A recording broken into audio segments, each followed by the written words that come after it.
We don't know his real name. We don't even know if he's a human or an alien. When it was shown in the UK, they renamed it to Ocean Odyssey.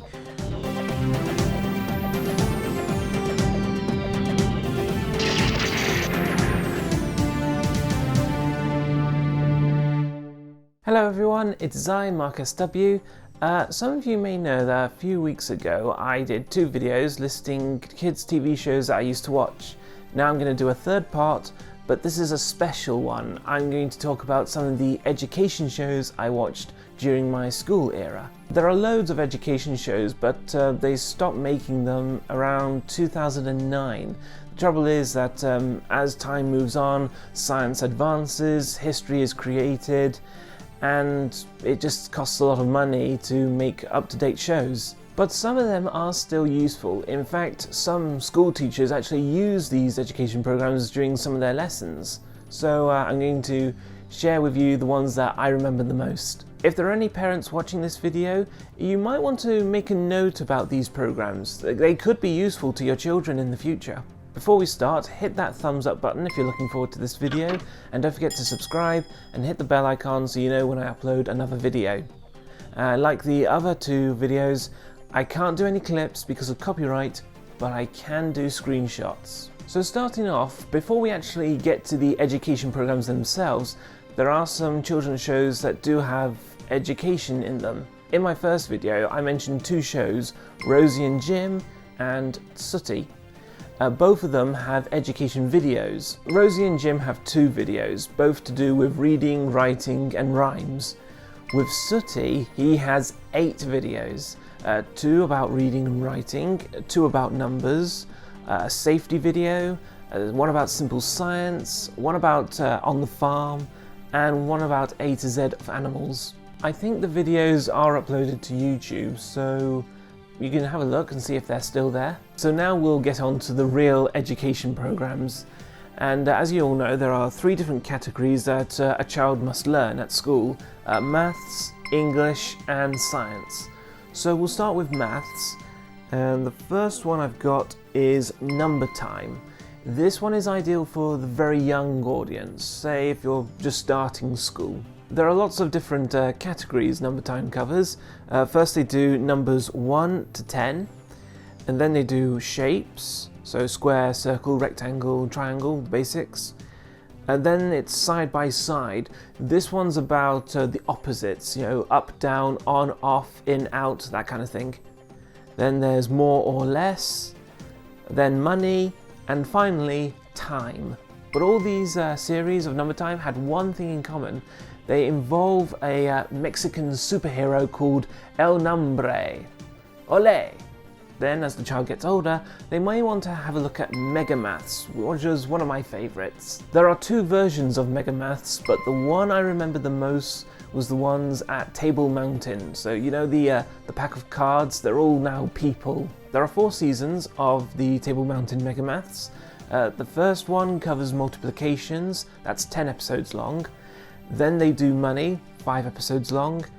Then division, again 5 episodes. And then finally measurements, another 5 episodes. The second version of Megamaths involves a superhero called Mathsman. I remember the early episodes involving fractions, so halves, quarters, tenths, all that stuff. So that completes the math section, so we'll move on to English. This one I never liked. I was never very good at English, but the programs were very helpful. Both me and my brother have a personal favourite. My brother always loved English Express. I confess I don't remember much about it, but I liked words and pictures. That was my personal favourite. Sometimes they'd talk about an individual letter, and sometimes to talk about letters that join together to make specific words, like a SP to make sp sounds, or magic E, or words that have IGH in them. Fun fact, a lot of Words and Pictures episodes were presented by Sophie Aldred, who a lot of you may know as Ace from the classic series of Doctor Who. She's the one that took on a Dalek with a baseball bat. But the most famous English learning program of all is Look and Read. Each year they involve different stories with different characters, and the teaching styles there are about 3 different styles. So learning style number 1 is used in stories like Earthwarp and Spywatch. It starts off with a story and there's someone narrating it, and the story has got nothing in there to help you about English, but then halfway through there's a short pause and it leads to a teaching segment where we see the narrator of the story, and he or she is accompanied with an AI computer. That's where the teaching starts, because the computer would show some people singing some songs with specific words and phrases. And then we go back to the story. Now these stories, they do teach other things as well as English. So for example, with Earthwarp, they teach us also about the environment, pollution, and a little bit of science fiction. With Spywatch, they give some education into World War II.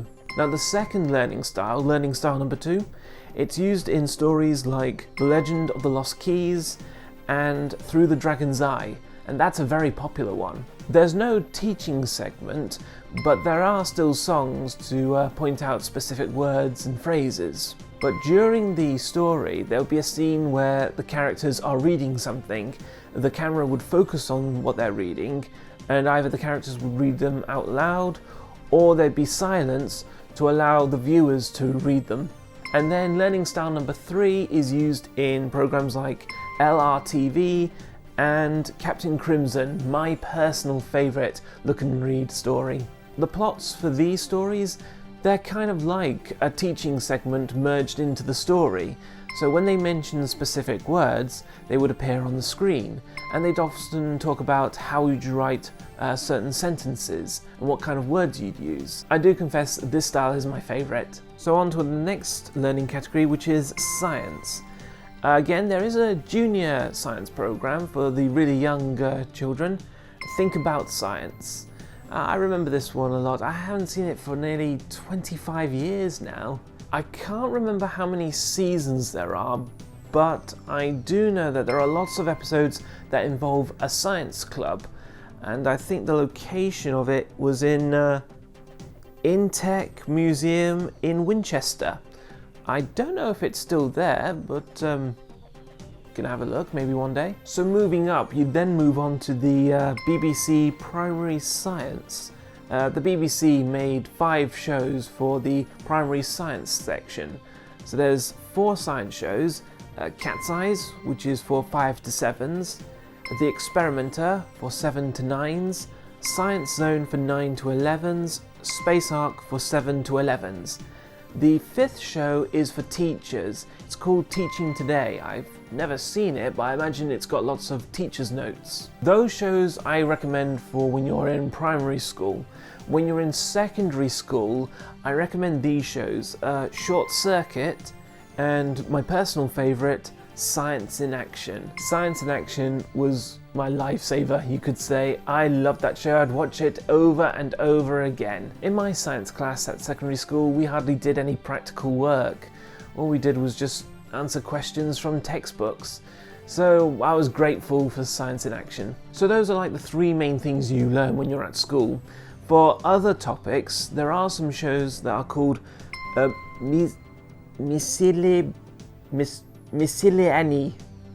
Well, I don't know how to pronounce it, but basically it means like a mixture, merged together. The ones I mainly remember are Watch and Zig-Zag. So they've done things like RE, religion education, art, music, history, geography, safety, and as Miranda would say, sex education. Though I do remember Zig-Zag doing a lot of history. I think they did things like Anglo-Saxons, Vikings, and my personal favourite, ancient Greece. But there are individual shows that focus on the other topics at school. Like, if I recall, there are 2 music programs. One called Music Time, another one called Music Maker. It's been a while since I saw them. There might be also some education programs for design and technology. I do confess I haven't seen many, but I do recall one that was very useful when I was at university, Secret Life of Machines. The show was presented by Tim Hucknin. I think that's how you pronounce it, I'm not sure, and Rex Garrard, who a lot of you may know from Robot Wars. So they talk about the way how machines work, so like radios, televisions, telephones, computers, things like that. Now, a lot of these shows were shown during the daytime, usually while the kids were at school. But there are some late night education programs. I recall on BBC Two they have like a learning zone. So at night time they'd show these shows either individually, or they would have like a compilation show. So some examples are like for the younger audiences, one called DynaMo, a little cartoon character, and his show would have like clips from some of the other education shows. Another good one is Revisewise, which I used when I was doing my Key Stage 2 era. So that's final year of primary school for those of you who don't know. And then there's Bite-Size Revision. This one I used during my GCSE exams. So that's when you're in your 10th and 11th year of secondary school. There might be some education programs for the A-level year, but I didn't do A-levels. I left school after I did my GCSE exams. And those are the education shows that I watched. And even though some of them are old, they're still very useful to this day. And I think teachers do still show them at schools. In fact, to show them, they have to use some old technology. You see, back when education shows were around, you would record them. Any younger viewers watching this, a bit of a history lesson here. Before we had DVDs, we used to have these. These are videotapes. So this is a sort of video cassette. So while you were at school, the parents would record the programs on these and then you could watch them at home, which were very useful if you were ill or you couldn't go to school.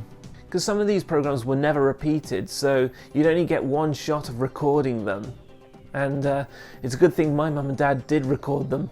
But as I mentioned, some teachers still use them, so if you're interested in viewing some of these programs but you can't find them online, then have a word with the teachers that your child goes to school to and see if they still use the videos, and ask if you can maybe have a copy, because then if your child can't go to school, use the videos to educate them.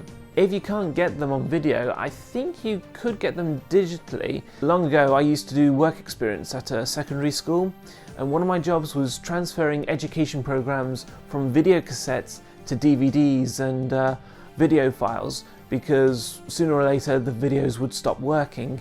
So we want to keep the education programs digitally, but if that's not possible, then there is another solution. I don't know if it might work, but there's a YouTuber called Ben Ringers, I think that's his name. He did upload some of the education programs onto YouTube, but then he took them down. Now, I'm not promising anything, but maybe if you ask him nicely, he might show them to you. But no promises though. But like I said, these education shows were a great help to me, because as an autistic person, I hated school. It was worst 11 years of my life. Hopefully your child is having a better time at school than I did, and hopefully these education programs are useful to you. If you've enjoyed this video, then like I said, give it a thumbs up, and don't forget to subscribe, hit the bell icon, and don't forget to check out other kids shows I used to watch. Thank you guys for watching this back to school special video. I hope you found it useful, particularly if you have a child who's going to school, and I'll see you next time. Over and out, or as El Nombre would say, adios amigos, and keep counting!